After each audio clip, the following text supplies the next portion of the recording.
Hello, good morning. তো আজকে হচ্ছে 23শে ডিসেম্বর 2025। আমরা দেখলো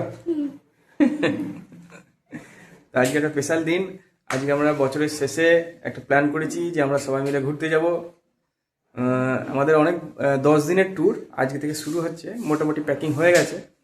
তো আমরা 3 জায়গায় ঘুরবো। কোথায় কোথায় বল, 4 জায়গায় বল। কি কোথায় কোথায়? আগ্রা, মথুরা, বৃন্দাবন আর দিল্লি। আগ্রা, মথুরা, বৃন্দাবন আর দিল্লি। প্রথমে আমরা আগ্রা যাব। আগ্রা কি দেখবো? আগ্রা তাজমহল। আগ্রায় তাজমহল দেখবো, তারপর মথুরা বৃন্দাবন যাব, আরও কিছু স্পট ঘুরবো। তারপর মথুরা বৃন্দাবন যাব। মথুরা বৃন্দাবনে 3 দিন থাকবো এবং শেষে দিল্লিতে 2 দিন থাকবো। জানি না দিল্লির পরিস্থিতি কেমন, বলছে তো এয়ার কোয়ালিটি খুব খারাপ। যা হোক, দিল্লিতে রেড ফোর্ট দেখা হয়। হ্যাঁ, দিল্লিতে সব জায়গায় ঘুরবো এবং তারপর বাড়ি আসবো।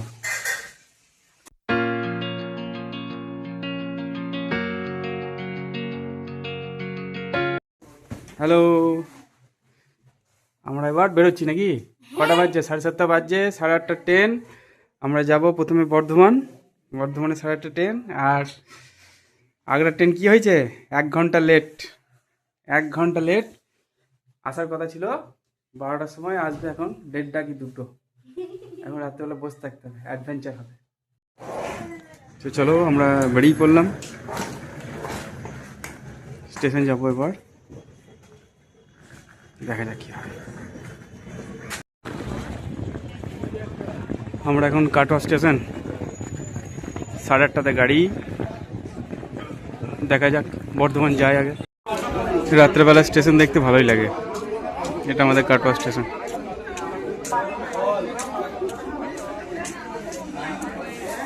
কাটোয়া স্টেশন। আমি এখনো ছাড়ে নাই। 8:30 বাজে না, 2 মিনিট বাকি আছে। সিগন্যাল এখনো দেয়নি, ছাড়বে।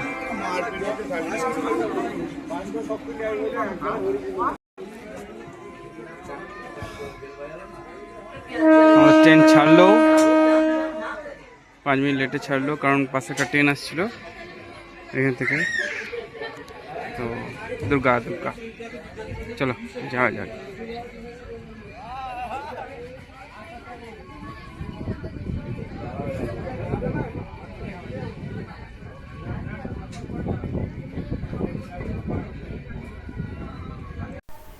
বাবু আমাদের কেরামতি দেখাতে দেখাতে চললো ট্রেনের মধ্যে। এই যে ব্যায়াম দেখাচ্ছে, সার্কাস দেখাচ্ছে। তো ওর এই আনন্দ সব থেকে বেশি। যাই হোক, আমাদের যে ট্রেনটা আছে সেটা হচ্ছে 12987 শিয়ালদা আজমের সুপারফাস্ট এক্সপ্রেস, যেটা শিয়ালদা থেকে ছাড়ার কথা 10:55, মানে 11টা। কিন্তু আজকে ট্রেনটা লেট আছে, 1 ঘন্টা লেটে ছাড়াচ্ছে, আমাদেরকে দিয়েছে। এবং দেখা যাক কি হয়। এই যে সার্কাস শুরু হয়ে গেছে। ওর এনার্জি এখন খুব হাই, কিন্তু একটু পরে ও ঘুমিয়ে পড়বে, কারণ ঘুমানোর প্রায় সময় হয়ে গেছে। দেখা যাক কতক্ষণ এই কাণ্ড চলে।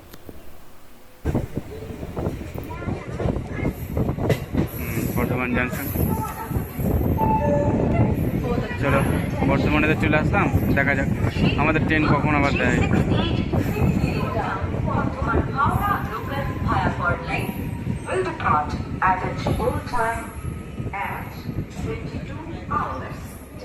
চলো, বর্ধমান চলে এলো, এবার নামতে হবে।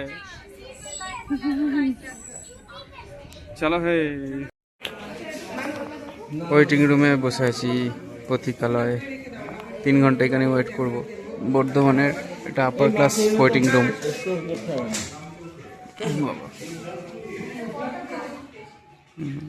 অবস্থা খুব খারাপ, কিন্তু এটাই upper class waiting room. PNR দিয়ে এন্ট্রি করে এখানে থাকা যায়, যতক্ষণ খুশি থাকো। 3 ঘন্টা লেট, এখন আমরা ওয়েটিং রুমে বসে আছি।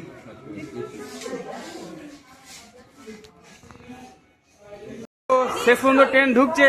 বাবু এবার হাই বলো। 1:14-তে ট্রেন ঢুকছে, এবার ট্রেন আসছে, আমরা ট্রেনে চাপবো। জানি না কতটা কি ভিডিও করতে পারবো। তো চলো, আমাদের ট্রেন আসছে। 1:14 বাজছে এখন। বাবু ওই ছেড়ে দে, লালটা ছেড়ে দে, লালটা আমি নিয়ে যাবো। লালটা ছেড়ে দে। এই যে আমাদের ট্রেন ঢুকে গেছে। চলুন আমরা এবার উঠি। বেশিক্ষণ দাঁড়াবে না, 1 মিনিট দাঁড়াবে, তাই জন্য আর ভিডিও করা যাবে না। তো আমরা উঠে পড়ি, যে তারপরে দেখা যাবে। বাই আর গুড নাইট। যথারীতি ট্রেনে ওঠার পর আমাদের সিটে আবার লোক বসেছিল, তাদেরকে তুলতে হলো। তাদের নিজেদের সিট আছে, তাও আমাদের সিটে বসেছিল। কি করে জানি না, 3A-তে তারা প্রথমে বললো চেঞ্জ করতে, কিন্তু আমাদের সব ফ্যামিলি এক জায়গায় আছে বলে আমরা চেঞ্জ করলাম না। অতএব আজ গুড নাইট, কালকে দেখা হবে। এখনো অন্ধকার, এখনো অন্ধকার নয়, কুয়াশা চারিদিকে, কিছু দেখাই যাচ্ছে। কিছু দেখা যাচ্ছে না। কটা বাজছে এখন? 7টা, সাড়ে 7টা বাজছে। বাবা এখন চারিদিকে কুয়াশাই পড়ে আছে। 1.5 ঘন্টা 2 ঘন্টা লেট ট্রেন। চারিদিকে কিছু দেখাই যাচ্ছে না। সামান্য দেখা যাচ্ছে। গুড মর্নিং সবাইকে। चाय अदरक वाली चाय, गरमा गरम चाय चाय। এই হচ্ছে আমাদের অর্ডার করা মিল। কেমন আছে অর্ডার করা মিল? চলবে? ঠিকই আছে, চলো। তারপরে সোনপাপড়ি, আর একটা করে সোনপাপড়ি ফ্রি। একটা করে সোনপাপড়ি। দাও দাও দাও।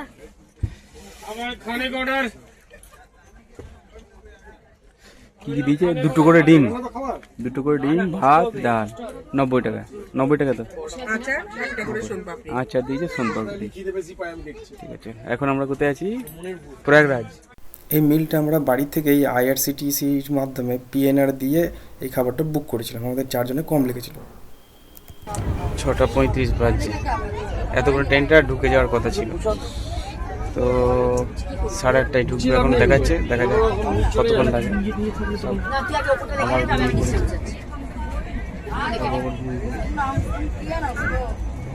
সন্ধ্যা লেগে গেল।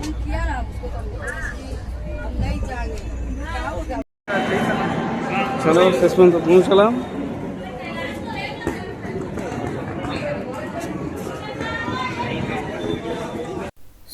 সমস্ত টুরিস্ট স্পটেই যেমন হয়, যে ওই স্টেশন থেকে বেরোনোর পরই একবারে ছেঁকে ধরে যে আমি হোটেল দেখিয়ে দেবো চলুন আমাকে। সেরকমই এখানে একজন টোটোওয়ালা না অটোওয়ালা ধরলো, বললো 100 টাকার বিনিময়ে আমাকে একটা হোটেল নিয়ে যাবে। একটা না হলে 10টা হোটেল দেখাবে, কিন্তু আমাদের বাজেটের মধ্যে ঠিক হোটেল দেখিয়ে দেবে। আমরা তার পাল্লাই পড়ে গেলাম, যদিও জানতাম যে বিপদে হয়তো পড়বো। খুব একটা বিপদে পড়ি নাই, কিন্তু তার সঙ্গে যা আমাদের উচিত হয়নি। কারণ যে ভাড়াটা হয়তো 800-900 টাকাই হতো, সেটা আমাদের ভাড়া বেশি নিয়েছে। কিন্তু এদিকে রাতও হয়ে গেছে, আমাদের কিছু করার নেই। আমি বললাম ঠিক আছে চলো, আমাদের হোটেলে নিয়ে চলো, তারপর যাওয়ার হবে। 10টা বেজে গেছে প্রায়। আমরা এই হোটেলটাই ছিলাম, এই যে কেডি হোটেল বলে লেখা আছে, এই হোটেলটাই ছিলাম। আপনারা যদি যান, খবরদার এই কেডি হোটেলে যাবেন না, কারণ এদের স্টাফ বিহেভিয়ার খুবই খারাপ। হোটেলগুলোও খুব একটা ভালো নয়। তাছাড়া আমি এটা বুঝলাম যে হোটেলের লাভ না হলে সে আপনাকে ঘুরেও দেখবে না, এবং সমস্ত সুবিধা ওরা বন্ধ করে দেবে। গরম জলের ব্যাপারই হোক বা লিফটের ব্যাপারই হোক, সবই বন্ধ করে দেবে। তাই এই হোটেলে যাবেন না। গুড মর্নিং সকলকে। আজ 25শে ডিসেম্বর।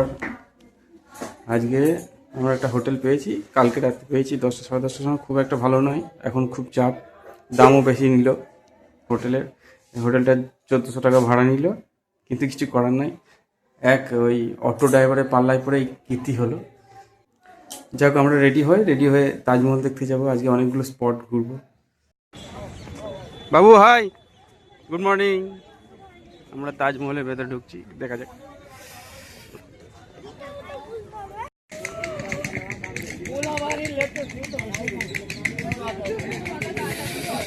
বাহ বাহ, বাবু হনুমানে ভর্তি। বাবু হাই, কোথায় এসছি আমরা? তাজমহল দেখ। আজ 25 ডিসেম্বর। Happy Christmas. চলো আমরা ঢুকবো, চলো এন্ট্রি করবো। Entry gate. তো তাজমহলে ঢুকতে গেলে ইতিহাসটা পড়ে ঢোকাই ভালো, তাহলে আপনি অনেক কিছু দেখতে পাবেন, অনেক কিছু বুঝতে পারবেন এইটাই, এবং অনেকটাই ভালো লাগবে। যেমন এখানে একটা মসজিদ আছে, এটা ফতেপুরি মসজিদ নামে পরিচিত, এই দিকটাতে আছে। তো ওই শাহজাহানের প্রথম যে স্ত্রী ফতেপুরি, বা তার নাম অনুসারে ওই মসজিদটা। এছাড়াও এখানে 4টে গেট আছে। একটা হচ্ছে লেবার যারা, তাদের জন্য। এছাড়াও ভিআইপি গেট আছে, রয়্যাল গেট আছে, এরকম 4টে গেট আছে। আমরা একটা গেট দিয়ে প্রবেশ করলাম। আর এই যে সামনে যে জায়গাটা দেখতে পাচ্ছেন, যেটা এন্ট্রান্স গেট, এর ওপর দিকে দেখাই আপনাকে। ওপরটা যদি দেখাই, তো ওপর দিকে মোটামুটি 22টা ডোম আছে। এই যে ওপর দিকে যেটা দেখালাম, এখানে সামনের দিকে 11টা এবং পিছনের দিকে 11টা, মোট 22টা ডোম আছে। 22 বছর লেগেছিল বলে এই 22টা ডোম 1633 থেকে 1655 সাল পর্যন্ত এটা হয়েছিল। এবার এই যে আমরা তাজমহলটা দেখতে পাচ্ছেন, এই যখন আমরা এন্ট্রি করব তখন অদ্ভুত একটা জিনিস দেখতে পাওয়া যায়, যে প্রথমে এটা অদৃশ্য হয়ে যায়, দেখুন পুরো অদৃশ্য হয়ে গেল আর দেখতে পাওয়া যাচ্ছে না, এবং তারপর হঠাৎ করে একে দেখা যায় এবং প্রত্যেকেই অবাক হয়ে যায় যে এত সুন্দর দেখতে বলে। আমরাও সেরকম অবাক হয়ে গেছিলাম, এবং আস্তে আস্তে ছোট হয় এবং দূরে চলে যায়। এই আস্তে আস্তে ছোটো হচ্ছে দিয়ে দেখুন আস্তে আস্তে মনে হচ্ছে যেন আমাদের কাছ থেকে দূরে চলে যাচ্ছে, এবং তারপর আস্তে আস্তে নর্মালি যেমন হয় সেরকম দেখতে পাওয়া যাচ্ছে। তো এই তাজমহলটা একে বলা হয় মানে সব থেকে ফটোগ্রাফিক, মানে এখানে মানে কি সব থেকে বেশি ফটো তোলা হয়, ফটোজেনিক। বাবু ফাইনালি আমরা তাজমহল, বাবা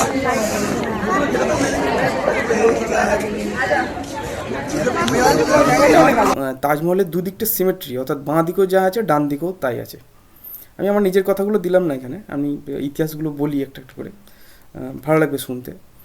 এখানে 16টা গার্ডেন আছে, বাঁ দিকে 8টা এবং ডান দিকে 8টা। 370টা ফাউন্টেন আছে, এবং যেগুলো এখন হয়তো এগুলো ইলেকট্রিক্যাল চালায়, কিন্তু আগে এগুলো লেবার দিয়ে চালানো হতো। খুব কষ্টের বিষয় ছিল, কারণ তখন তো কারেন্ট ছিল না, রাত্রেবেলায় বন্ধই থাকতো। তো এর সব থেকে ব্যাপার হচ্ছে যে বাঁ দিকটা আর ডান দিকটা হচ্ছে সিমেট্রিক্যাল।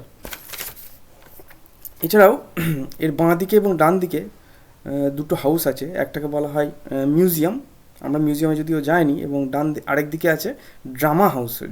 যখন শাহজাহান প্রবেশ করতো তখন সেখান থেকে ড্রাম বাজানো হতো, ড্রাম হাউস বলে সেটাকে। তো খুব সুন্দর, একই রকম দেখতে দুটো জায়গায়।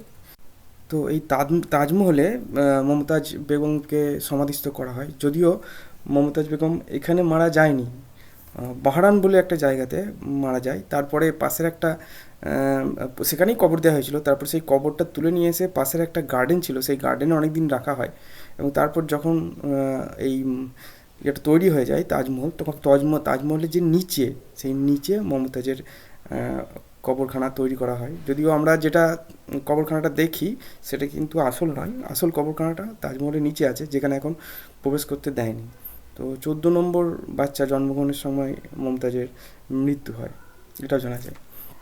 তো তাজমহল সম্পর্কে বলি, মোহাম্মদ ঈসা খান এবং উস্তাদ আহমেদ লাহিড়ী হচ্ছে এর আর্কিটেকচার, এবং দীর্ঘ 22 বছর ধরে পাথরের কারুকার্যের মাধ্যমে এই বিশাল তাজমহলটা তৈরি হয়।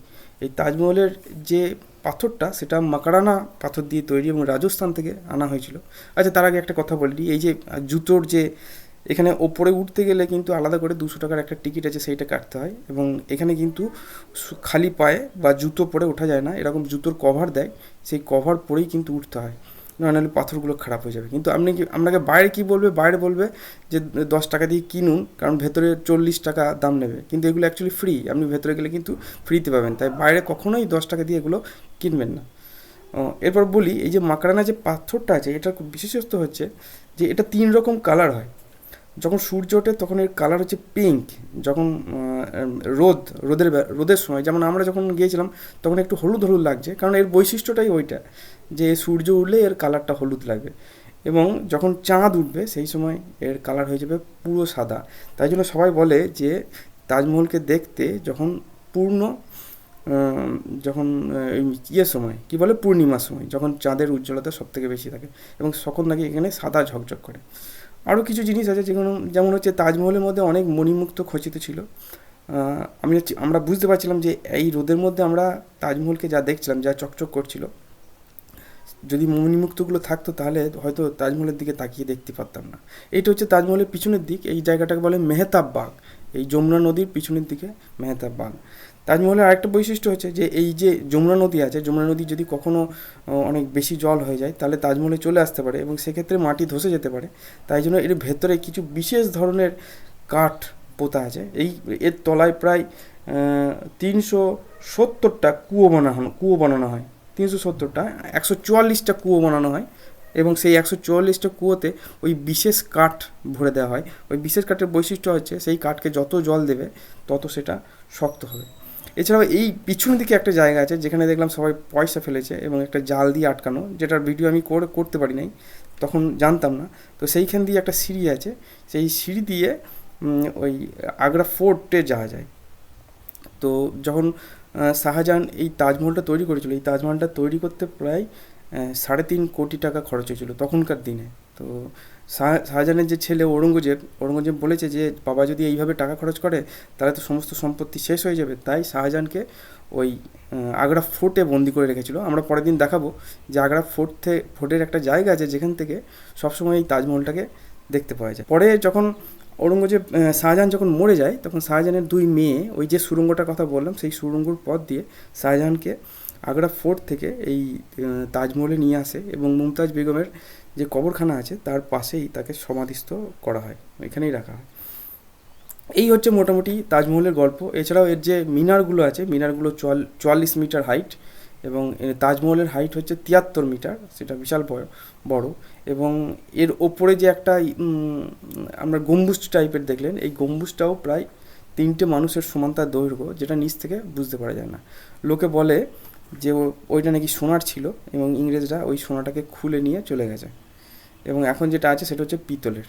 এছাড়া এটা শোনা যায় যে তাজমহল এত সুন্দর যে কারিগরদের নাকি যখন তাজমহল তৈরি করা শেষ হয়ে গেছিলো তখন তাদের হাত কেটে নিয়েছিল, যদিও গল্পটা সত্যি বলে আমার মনে হয় না, কারণ তার সত্যতা কোনো জায়গায় পাওয়া যায় না।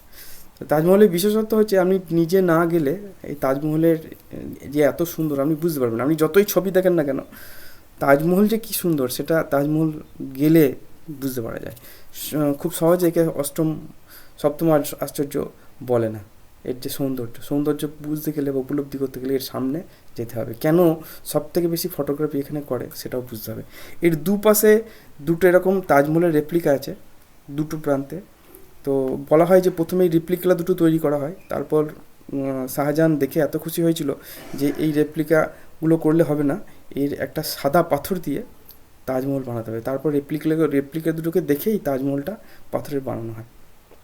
ঔরঙ্গজেবের আরেকটা শখ ছিল, সেটা হচ্ছে যেটা মেহতাব বাগ বললাম, সেটা হচ্ছে তাজমহলের উল্টো দিকে অর্থাৎ যমুনা নদীর ওপারে সেখানে একটা কালো তাজমহল বানানো ব্ল্যাক পাথর দিয়ে। কিন্তু ঔরঙ্গজেব দেখলেন শাহজাহানের ছেলে যে যদি এইভাবে টাকা নষ্ট করতে থাকে তাহলে যা সম্পত্তি আছে সমস্ত কিছু শেষ হয়ে যাবে, তাই তাকে বন্দি করে দেন এবং তারপর তার ওই কালো তাজমহল আর ব্ল্যাক তাজমহল আর তৈরি করা সম্ভব হয়।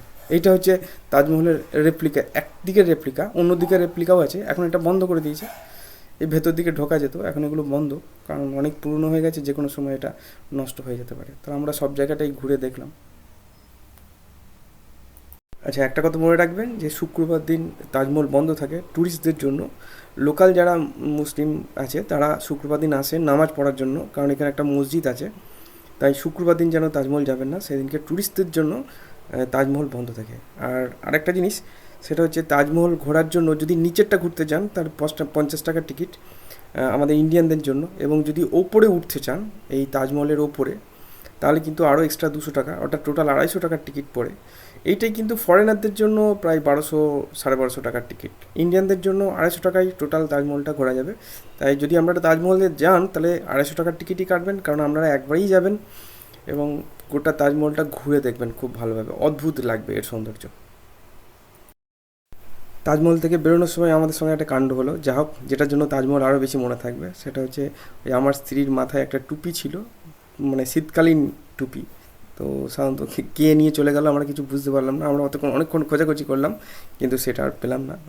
যাই হোক, সেটা তাজমহলকে দান করে চলে গেলাম। বল বাই বাই বল। বাই বাই, দেখা হয়ে গেল, চলো আমরা বেরোচ্ছি।